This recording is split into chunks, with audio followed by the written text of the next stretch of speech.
নমস্কার, শুভ রাখি বন্ধন উৎসব। আজকে এই বিশেষ দিনে করে দেখাবো রসমালাই। তার জন্য আমি 1 কিলো দুধকে লেবু দিয়ে ছানা কেটে নিয়েছি। সেই ছানা থেকে আমি এখন জল ঝরানোর জন্য একটি ছাঁকনিতে কাপড়ের টুকরো নিয়ে ছানাটা ঢেলে দিলাম। তারপরে একটু পরিষ্কার জল দিয়ে ছানাটাকে ভালো করে আমি ধুয়ে নিচ্ছি। এরপরে আমি একটি পাত্রে কিছুটা পরিমাণে জল এবং 1 কাপ মতো চিনি, তেজপাতা ও এলাচ দিয়ে রসটি আমি তৈরি করে রেখে দিলাম।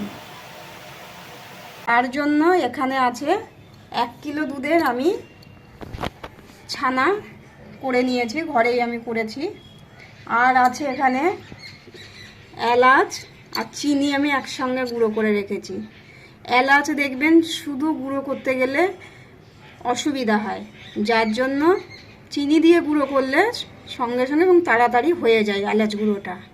আর আছে এখানে ঘি, এর সঙ্গে থাকবে পেস্তা,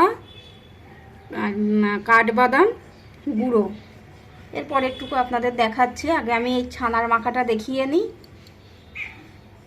ছানা চটকে চটকে মাখা যাবে না, এই যে ছানা সবসময় এইভাবে করে মাখতে হবে। এই যে এইভাবে ভালো করে মেখে ছানাটাকে মোলায়েম করে নিতে হবে। ছানা গোটা গোটা থাকলে হবে না।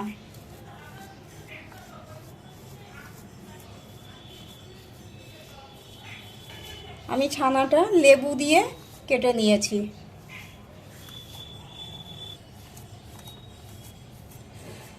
লেবু দিয়ে ছানাটা আমি কেটে ছানাটাকে ভালো করে জলে ধুয়ে খুব সুন্দর করে জলটা ঝরিয়ে নিতে হবে। আমি ছাঁকনির ওপরে সাদা কাপড়ের টুকরো দিয়ে আমি ছানাটা জল ঝরাতে দিয়েছিলাম। দেখেছেন, 1 ফোঁটাও জল নেই ছানাতে। এই যে এবার ছানাটাকে ভালো করে এইভাবে মাখতে হবে।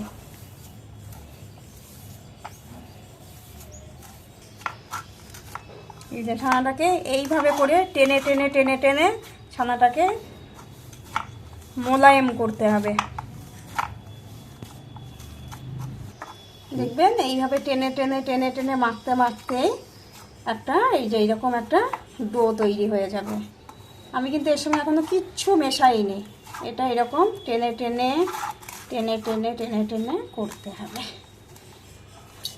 এখানে যে চিনি আমি এলাচ গুঁড়ো করে রেখে দিয়েছিলাম সেইটা আমি এখন মেশাবো। আমি এখানে শুধু এলাচ রাখিনি, বাটতে অসুবিধা হয় বলে আমি সামান্য একটু চিনির সঙ্গে, সবসময় চিনির সঙ্গে বাটবেন এলাচ, তাহলে দেখবেন সহজে এলাচটা গুঁড়ো হয়ে যাবে।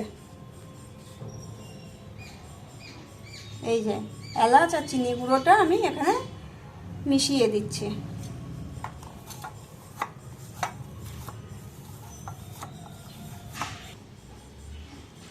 এই যে হাতে আমি একটুখানি করে ঘি মাখিয়ে নেব, আর এই যে এইভাবে করে আমি রসমালাই বানিয়ে নেব।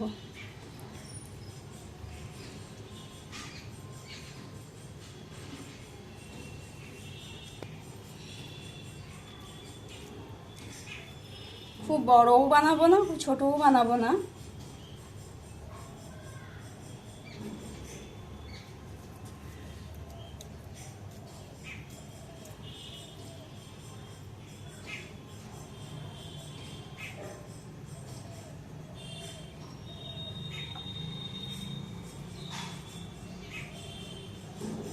কাকা কাকা দেবো জানি না তো, তাই একটু একটু বানাচ্ছি।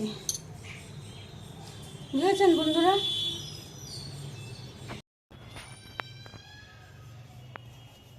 কিছু বলো। এই যে চিনি, জল আর সেই তেজপাতা এলাচ যে দিয়েছিলাম সেইটা এখন টকবক টকবক করে ফুটছে। এইবার আমি দেখুন রসটা মোটামুটি হয়ে গেছে। এইবার আমি এই রসমালাইয়ের বলগুলোকে এবার দিয়ে দিচ্ছি।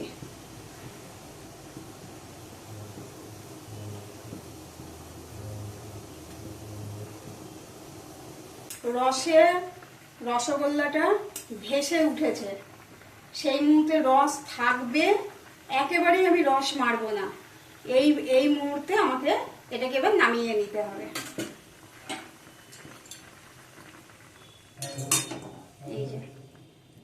এই যে ভেসে উঠেছে, দেখতেই পাচ্ছেন, হয়ে গেছে।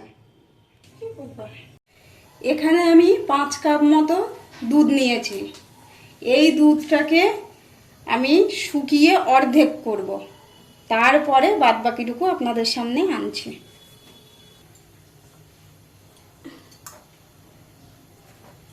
এই যে আমি এবার রসটাকে ছেঁকে নেব ভালো করে, রসটাকে ভালো করে ঝরাতে হবে, এই জন্য আমি ছাঁকনিতে এইভাবে ঢেলে দিলাম। এই যে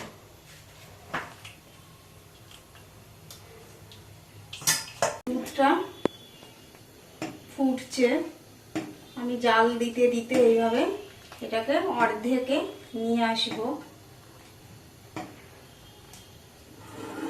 আমি আজকে এই রেসিপিটি বানাচ্ছি রাখি বন্ধন উৎসব উপলক্ষে।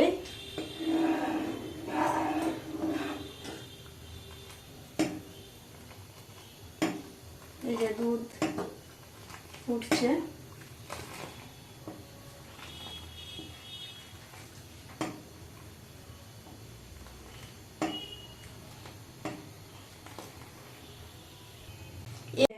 এখানে কাঠবাদাম মানে আমন্ড আর পেস্তা আমি একসঙ্গে আদা বাটা করে গুঁড়ো করে রেখেছি। এবার এই দুধটার সঙ্গে আমি মেশাবো।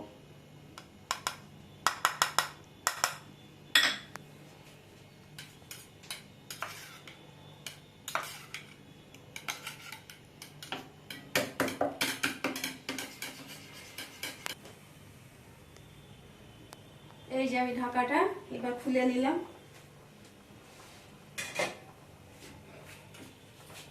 এই যে এটা আমি এই অবস্থাতেই আমি নামাবো, এরপরে কিন্তু রসটা জমে যাবে।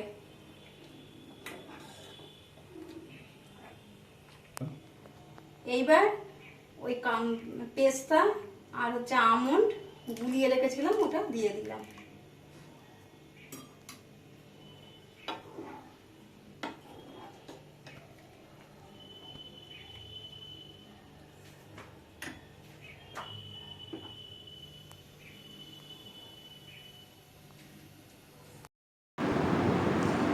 তাহলে সব উপকরণ দিয়ে আমার রসমালাই রেডি হয়ে গেল। আর সবচাইতে বড় কথা হচ্ছে এই যে চিনির রসটি ভালো করে না ঝরালে এই দুধের মিশ্রণটি কিন্তু এই রসগোল্লাগুলোর ভিতরে ঢুকবে না। ওই জন্য সবসময় সাবধানতা অবলম্বন করতে হবে যে চিনির রসটা ভালো করে ঝরিয়ে নিতে হবে। তাহলেই দেখছেন আমার রসমালাই রেডি হয়ে গেল। আজকের এই শুভ দিনে সমস্ত দাদাদের জানাই প্রণাম ও ভাইদের জানাই আন্তরিক শুভেচ্ছা। রেসিপিটি কেমন লাগলো সকলে কমেন্ট বক্সে কমেন্ট করে জানাবেন। ভালো লাগলে রেসিপিটি শেয়ার করবেন এবং একটি লাইক দেবেন। সকলে ভালো থাকবেন, সুস্থ থাকবেন। নমস্কার।